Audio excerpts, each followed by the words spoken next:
vendo.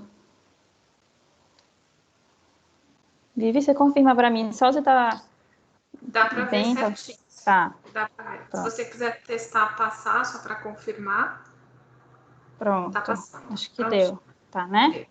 Deu. Uhum. Então, eu acho que eu vou só me apresentar rapidinho, para começar. Eu sou fisioterapeuta, né? Me formei pela Universidade de Tiradentes e eu já trabalho na unidade de terapia intensiva do Hospital Primavera há aproximadamente 5 anos e meio, né? Não vejo, assim, não me vejo trabalhando em outra área, para ser bem sincera, do que a terapia intensiva. Eu sou apaixonada pela terapia intensiva. O Covid, essa pandemia, veio para a gente como uma forma de a gente parar para pensar e tá meio que todo mundo se sentindo meio no início ainda, muito inexperiente, como se não conhecesse tanta coisa assim. E é por isso que a gente tem que estar estudando tanto, estar buscando tanto, não só a fisioterapia, inúmeras áreas. E todos, né? Até o CEP é a prova disso, que toda semana tem alguém interessado em mostrar coisas novas e mostrar o que está fazendo, né? E eu acho que eu já vou começar, tá bom? Sou Nayara, fisioterapeuta do Hospital Primavera, da UTI do Covid do Hospital Primavera. Sou mestre em Ciências da Saúde pela Universidade Federal e trabalho já há 5 anos e meio aí. Bom, para começar, eu acho que esse assunto, como o Dr. Guilherme até falou, há 6 meses atrás, ou até 5, estariam rindo se a gente fosse falar sobre a prona em paciente consciente e espontâneo, né? Pedir para o paciente ficar em decúbito ventral seria motivo de surpresa, né? Mas hoje a gente já começa a ver que não é coisa da nossa cabeça, que tem muita coisa sendo estudada sobre isso. E aí eu resolvi falar sobre esse assunto tão interessante e que pode ser abrangido pelo hospital inteiro, não só pela UTI, né? A urgência, o pronto-socorro, as enfermarias, já vem utilizando desse meio para melhorar os pacientes e até prevenir ou evitar que esses pacientes evoluam com piora e precisem de cuidados mais intensivos e mais invasivos. Bom, eu trouxe aí números, mas o que a gente já está vendo aí na prática há um certo tempo, né? Aproximadamente 2 meses e meio, a gente já vem a par dessa realidade, né? Que o COVID, ele tem uma prevalência que os pacientes que evoluem, né? São diagnosticados com COVID, eles evoluem com insuficiência respiratória hipoxêmica, né? Em cerca de 19% dos casos. E, além disso, aproximadamente 5% de todos os pacientes diagnosticados com Covid-19, eles vão ter necessidade de uma ventilação mecânica e ser internados em uma unidade de terapia intensiva. Além disso, 14% dos pacientes vão precisar de oxigenoterapia. E aí a gente vai abranger todas as unidades, emergência, internamento, unidade de terapia intensiva. Resultado disso é a nossa superlotação, né? Não só nas UTIs.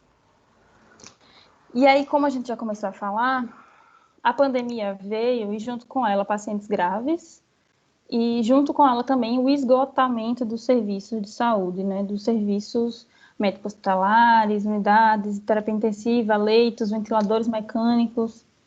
E aí a gente necessitou, né, de estratégias, de buscas por estratégias terapêuticas que economizassem recursos médicos ou fizessem com que a gente conseguisse fazer uma rotatividade maior desses leitos, né? Os pacientes melhorem mais para irem de alta mais rápido, para que a gente consiga rodar esse leito mais rapidamente, seja um leito de urgência, seja um leito de enfermaria, seja um leito de UTI.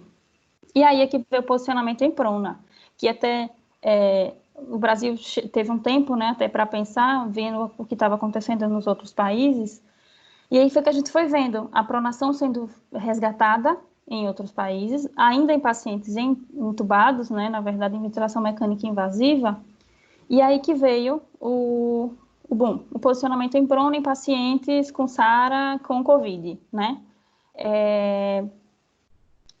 Além disso, além dos pacientes ventilados mecanicamente, há 5 meses atrás, ou até um pouco menos, veio a grande surpresa. Resultados, será que tem resultado? Paciente ser pronado ainda em ventilação espontânea, ainda consciente, né? E aí começou a grande interrogação e aí começaram a arriscar, né? Vamos pronar esses pacientes em ventilação espontânea. Só para contar um pouquinho da história, a posição prona, né? O decúbito ventral, ele não é jovem, ele não é recente, apesar do boom dos grandes relatos e do conhecimento popular ter acontecido agora. O primeiro relato de pronação em pacientes ventilados mecanicamente e com SARA aconteceu em 1974. Então, não é uma conduta tão recente, né? 2 anos depois, teve o primeiro estudo relatando melhora da oxigenação em pacientes que foram pronados em ventilação mecânica, pacientes com SARA pronados, em 1976. Até então, eles só relataram nos artigos que os pacientes tinham uma melhora da oxigenação, evoluindo com redução da fração inspirada de oxigênio. Um ano depois, em 1977, veio o primeiro relato da melhora de oxigenação e redução de PIP, ou seja, a primeira vez que se relataram que o paciente em prona tinha bons resultados, e aí o resultado seria redução de FiO2 e redução da PIP. Para explicar brevemente aqui como é que essa mecânica acontece, eu trouxe uma foto que é de um artigo muito bom do Gattinoni, do ano passado, e essa foto, apesar de ser bem figurativa, ele quer mostrar, na verdade, características específicas do pulmão que fazem com que a posição prona tenha resultado.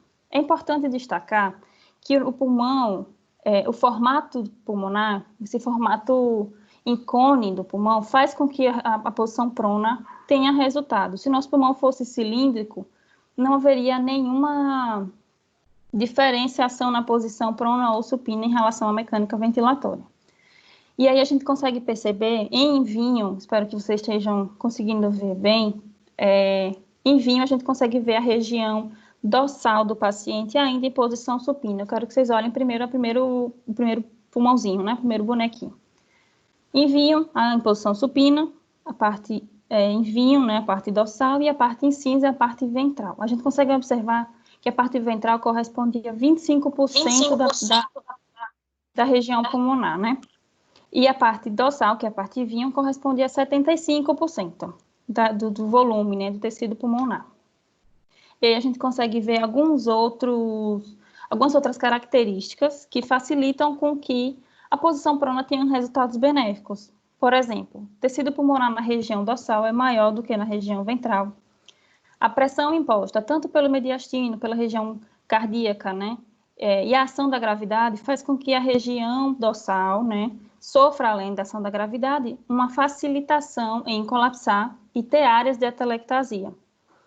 Quando a gente prona esse paciente, a gente, além de tirar essa pressão imposta do mediastino, tirar a força da gravidade de cima dessa área, então a gente deixa da área dorsal ser dependente para uma região não dependente, né?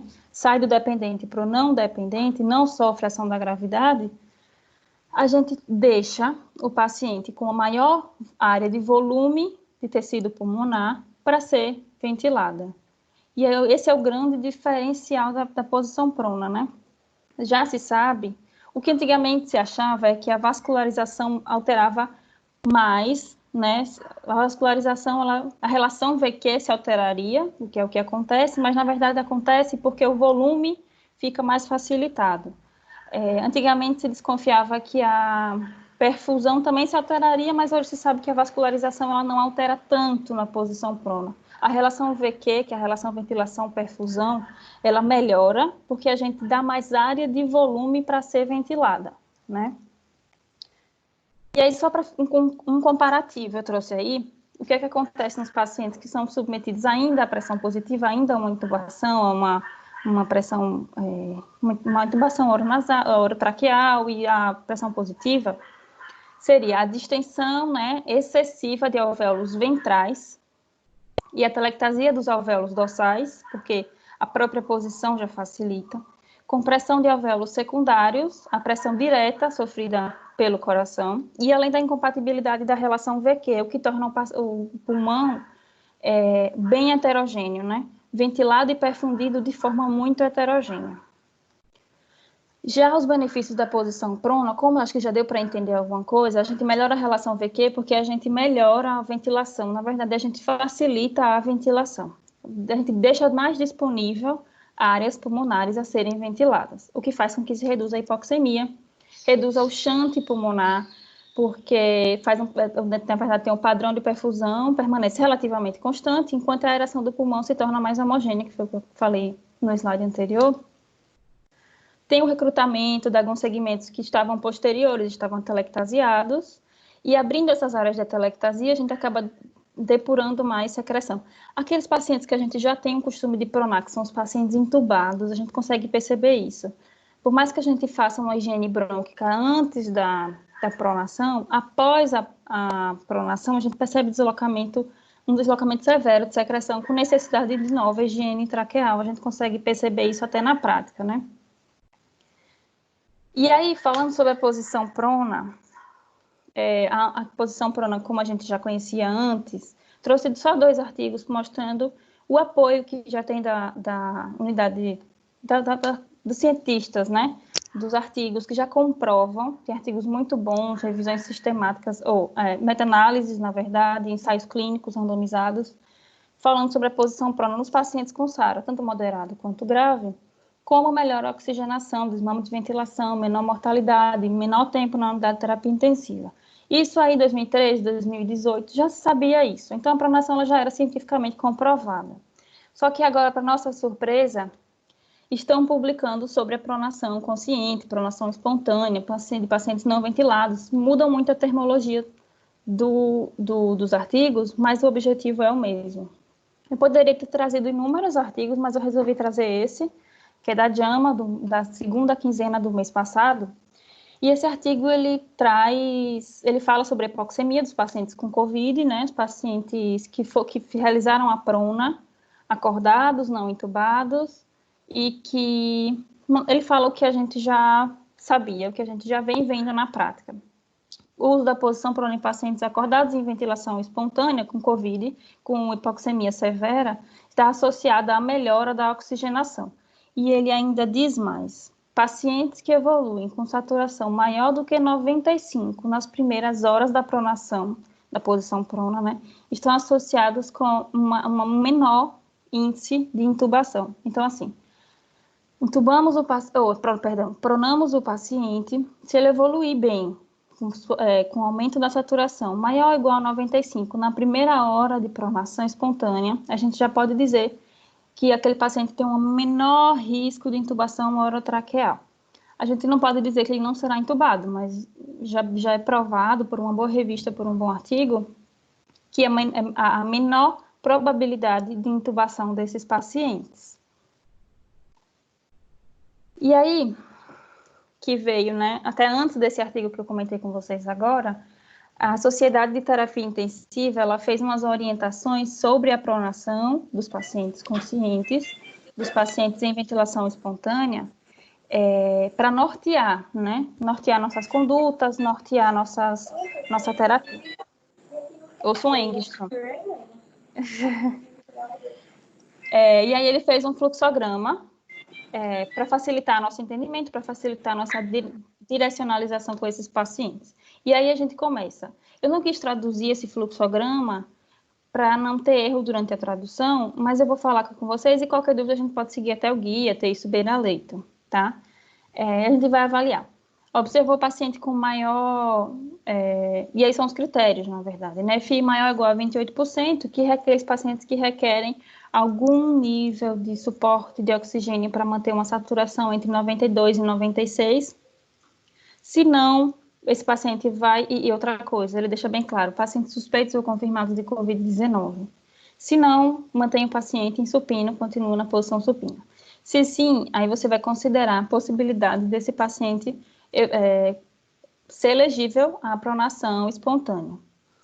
E aí você vai avaliar se o paciente tem capacidade de se comunicar e de cooperar com o procedimento, se o paciente consegue fazer mudança de decúbito independentemente, ele até frisa isso, que é muito importante que o paciente consiga fazer trocas de decúbito independentemente, e se ele não tem nenhum tipo de lesão de via aérea prévia, né? Tem que ter atenção a isso. Se não, esse paciente vai continuar em supina. Se ele não obedecer a um desses critérios ou mais de um desses critérios, esse paciente vai continuar na posição supina. Se sim, você vai começar a avaliar as contraindicações. E aí eles trazem contraindicações absolutas e relativas. Quais são as contraindicações absolutas?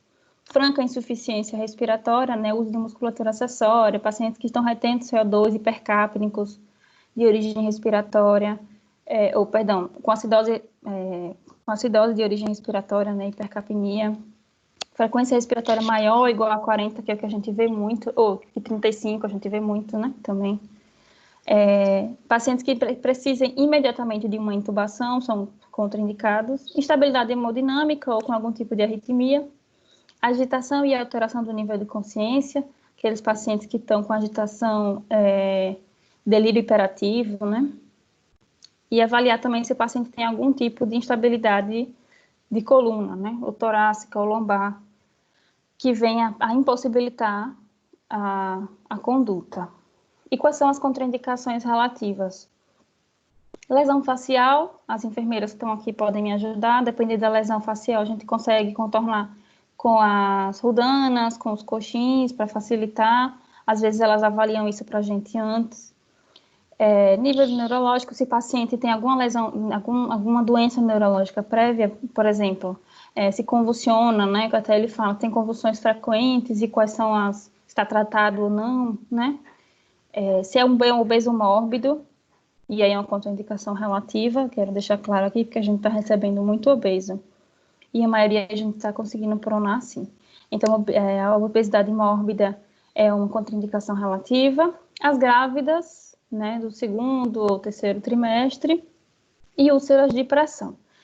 E aí você vai avaliar cada contraindicação para que siga o fluxograma.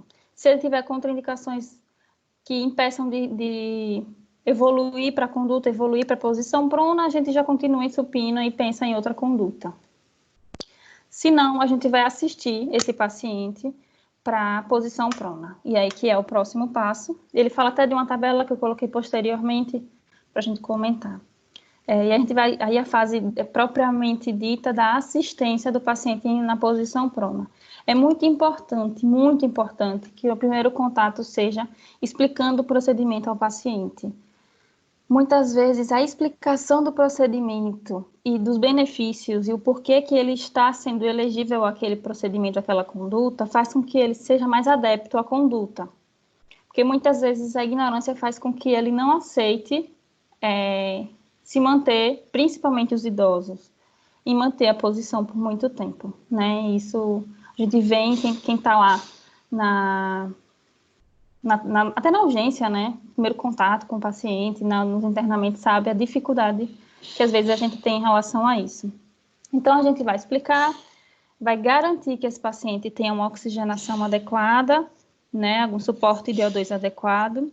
A gente vai fornecer travesseiros para que a posição seja o mais confortável possível, para que ele se mantenha o maior tempo que ele conseguir, né? Vai fazer o trem de reverso, que é aquela posição em que a gente coloca a cama retificada com a cabeça mais elevada que os pés, só para não dar um desconforto. Aquele paciente que não tinha desconforto, pior às vezes se a posição estiver muito retificada. As dispneias às vezes estão relacionadas à posição, né? Também tem que lembrar disso.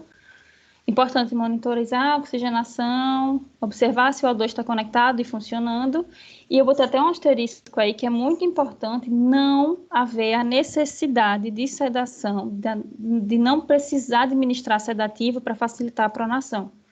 Tá? Se isso for necessário, esse paciente provavelmente não é elegível à pronação. Às vezes a gente pensa em sedar para facilitar a conduta, mas não é indicado nesses casos.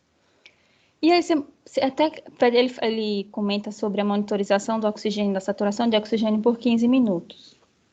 Quando descreve a conduta, ele fala até que o ideal é que a gente permaneça no leito 10 a 15 minutos para observar os primeiros sinais, né? Se a saturação subiu, se a gente vê sinais claros de desconforto respiratório.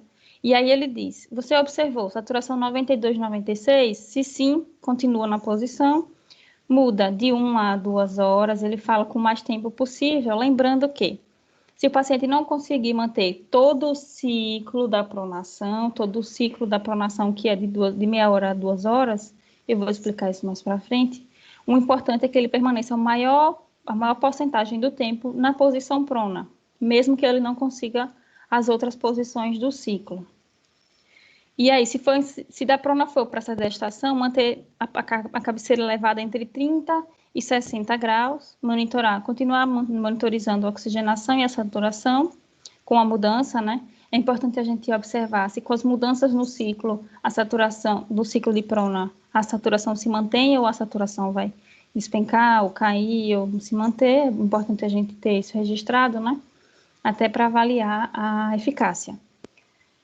E pronto, acho que é isso. Se não, você vai observar até a questão da descontinuidade da conduta, né?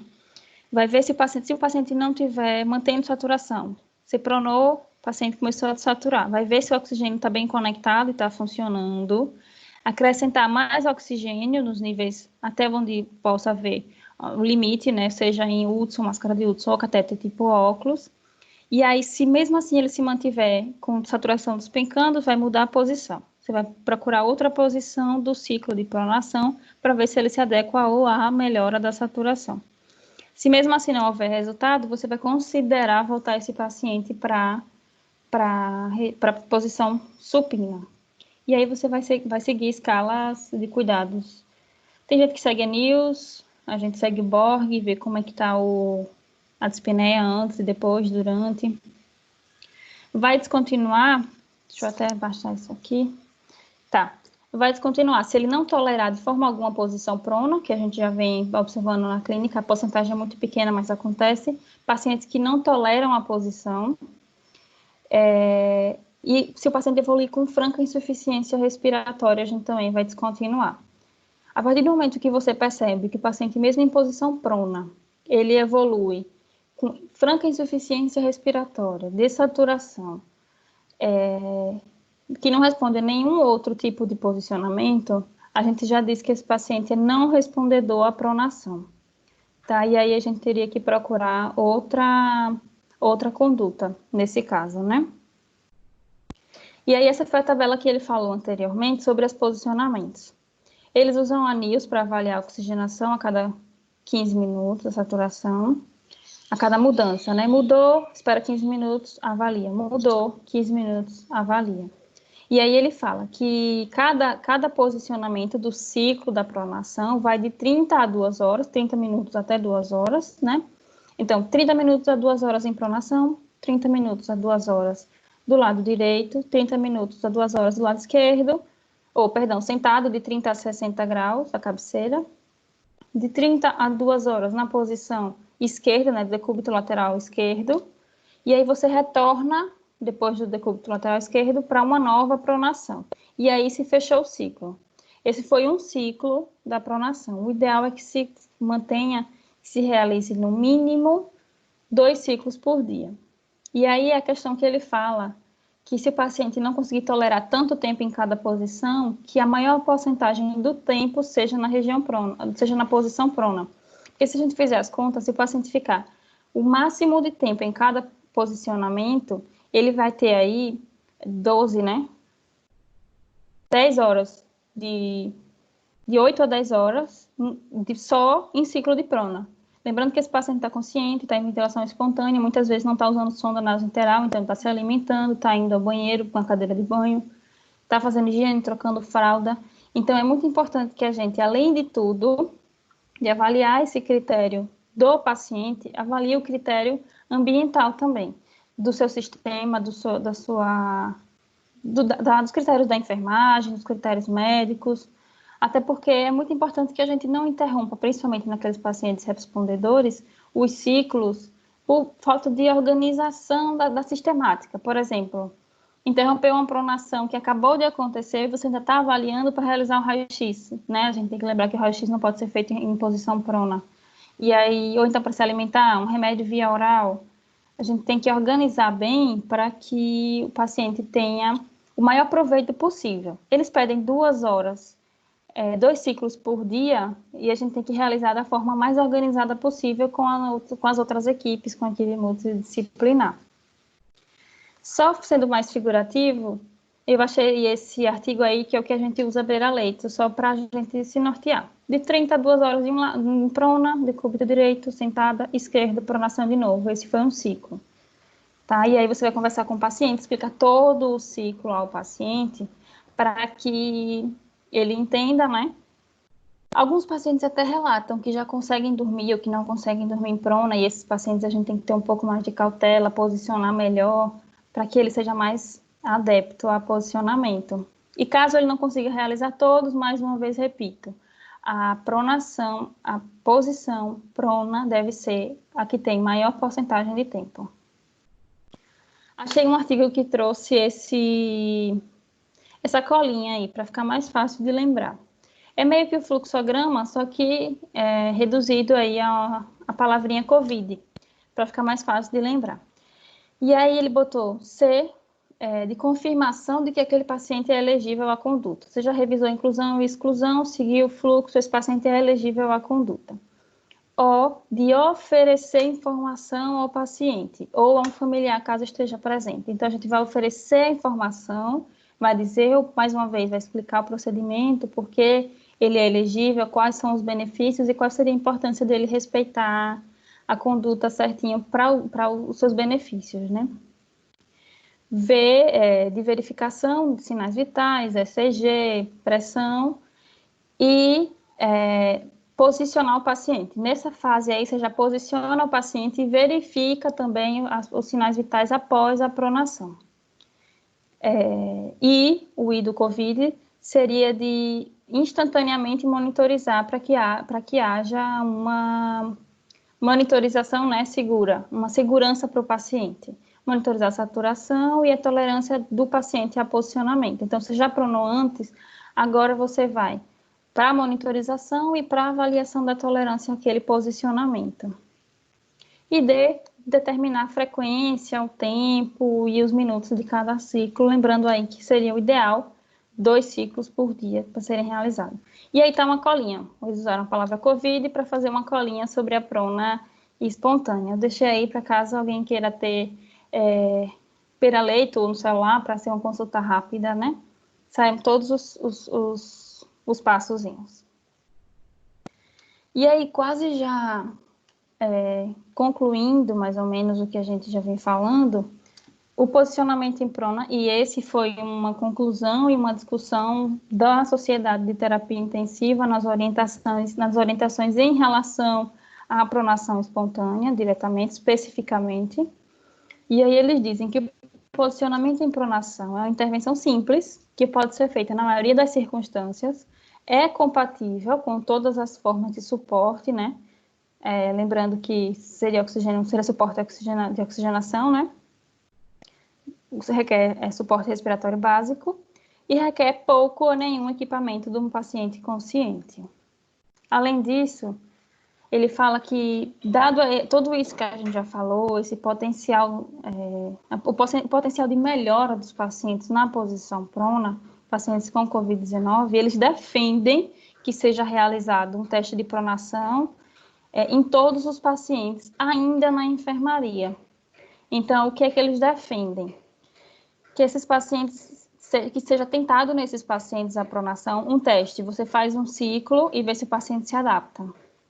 E aí você vai ver se o paciente é respondedor ou não, para continuar fazendo o ciclo, 2 ciclos por dia, até que haja desmame de oxigenação, enfim, melhora do quadro, né?